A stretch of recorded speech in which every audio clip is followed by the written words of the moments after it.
Caitlin is a perfectionist, and so she would get mad at herself, she'd get mad at her teammates, she'd get mad at her coaches sometime, but that's what made her such a great competitor. I used to always tell my staff, listen, let's not put a bushel over that light, because that fire, that light, that enthusiasm is hard to coach. It's kind of a natural given skill, and so we didn't want to dampen that in any way. Caitlin Clark has never been a typical coaching project.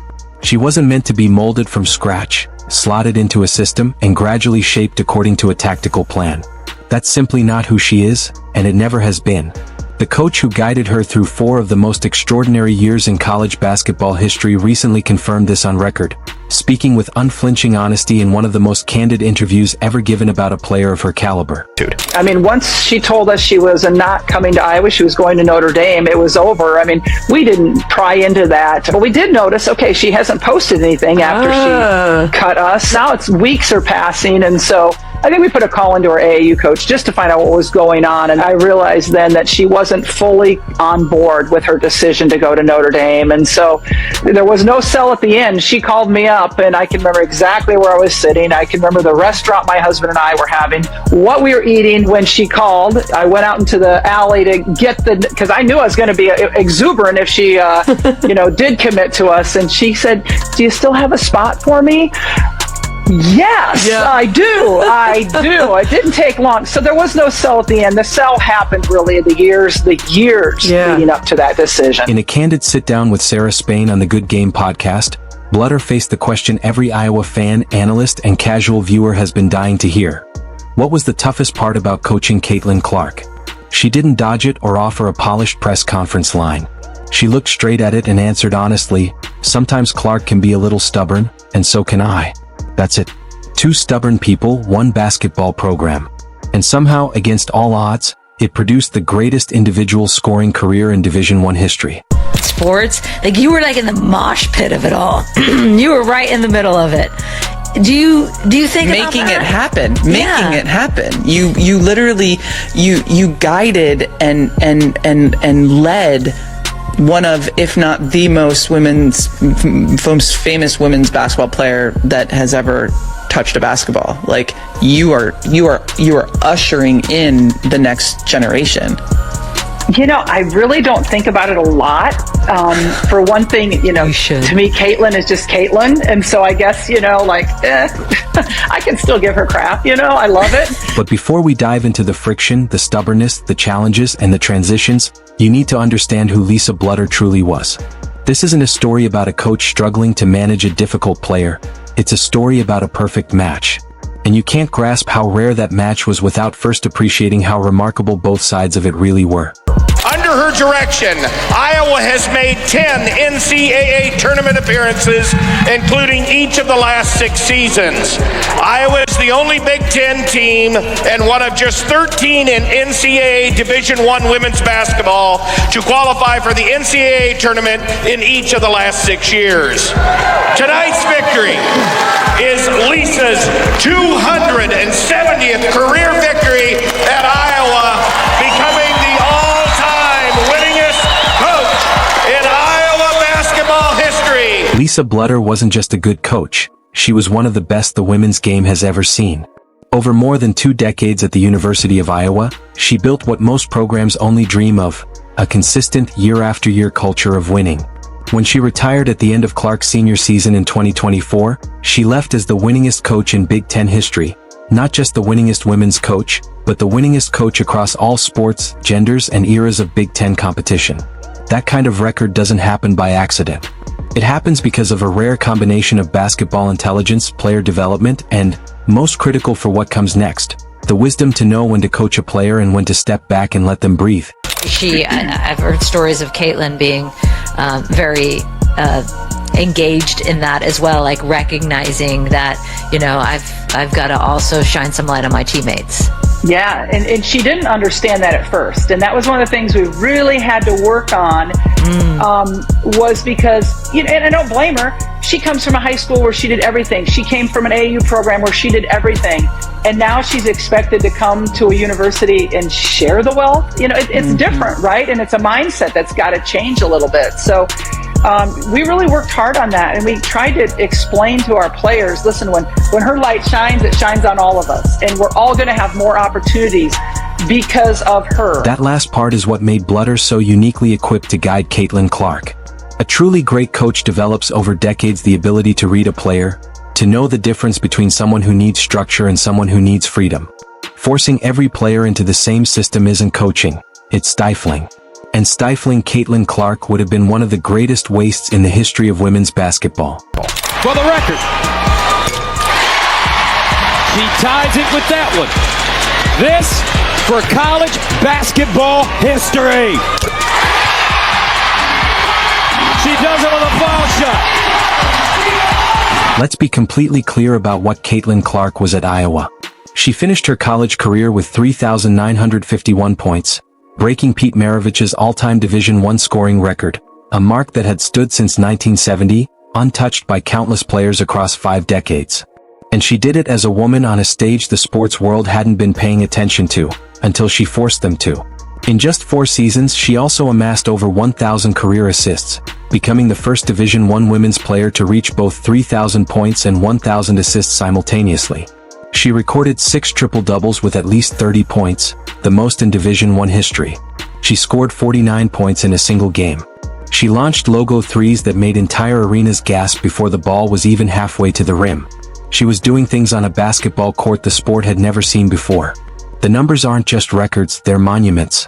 And Lisa Bluder coached every single point of it. Well, her first year, it was COVID, so she played in front of nobody. I mean, there was, nobody in the stands except for cardboard cutouts and things. So it was really unusual that people didn't get to see her play. And then her sophomore year, that's when the first time people were coming into the gyms again and got to see her. But her junior year was when she really broke out. We knew we had something special just from seeing her in practice every day, the minute she stepped foot on campus. But I don't think the world got to see her until really her junior year. Here's something people often forget. When Caitlin Clark arrived at Iowa in 2020, she wasn't fully ready for team basketball. Not because she lacked talent, she was clearly superior to almost everyone around her, but because of how she had been developed. In high school, Clark carried her team almost entirely on her own. She did everything. She scored, she passed, she created. She handled the ball from the first possession to the final buzzer, every single game for 4 straight years. Her team's offense was essentially one player in motion, with 4 others along for the ride. That's not a criticism. It's a testament to her individual brilliance that her team won it all. But when she arrived in Iowa City, suddenly surrounded by genuinely talented teammates who could share the load, the adjustment was harder than anyone expected. She's an unbelievable competitor, and I don't care what you're playing.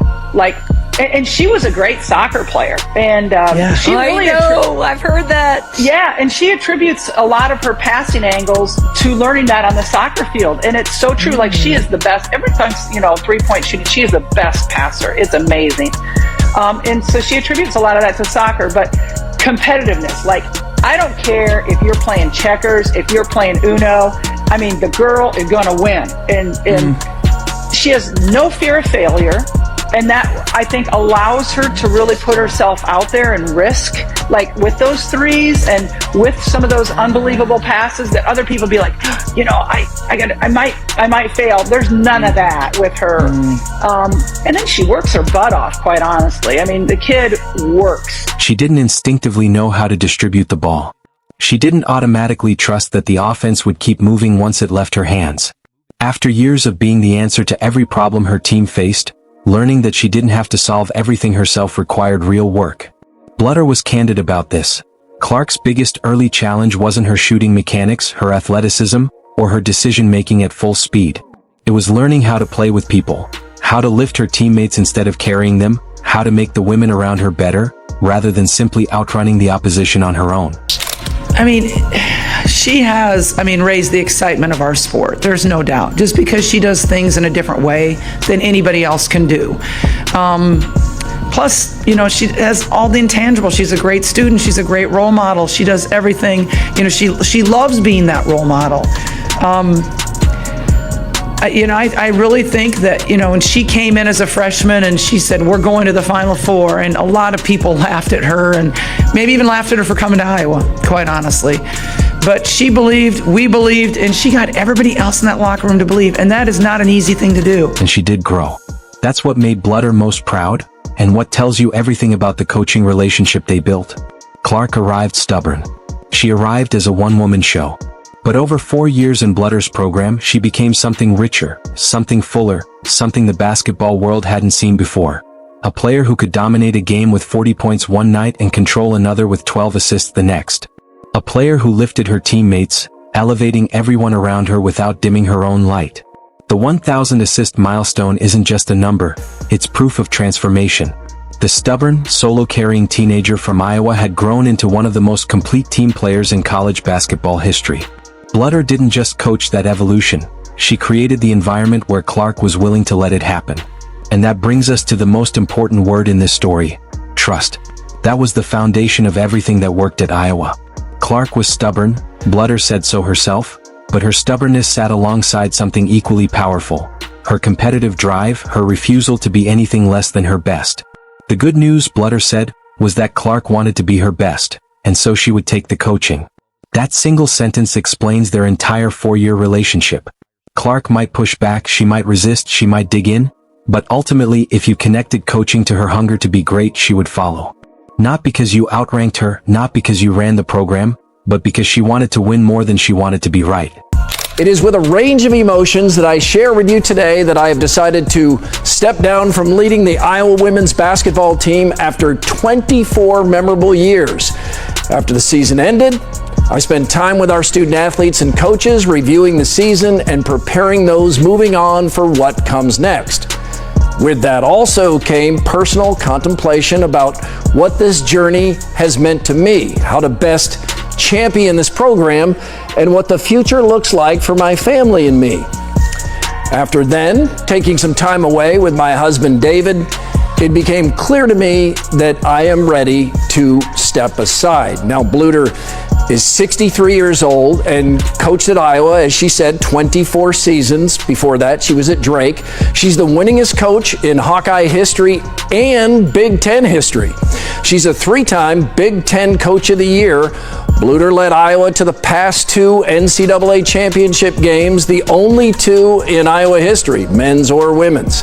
The Hawkeyes also won 5 Big Ten tournament championships and 2 regular season titles. She coached 2 National Players of the Year. Bluder retired at the end of Clark's senior season, not because she had to, but because she chose to. After 4 years with the greatest player she had ever coached, after watching Clark shatter the most storied scoring record in college basketball history and carry Iowa to back-to-back national championship game appearances, she understood that some chapters have a perfect ending.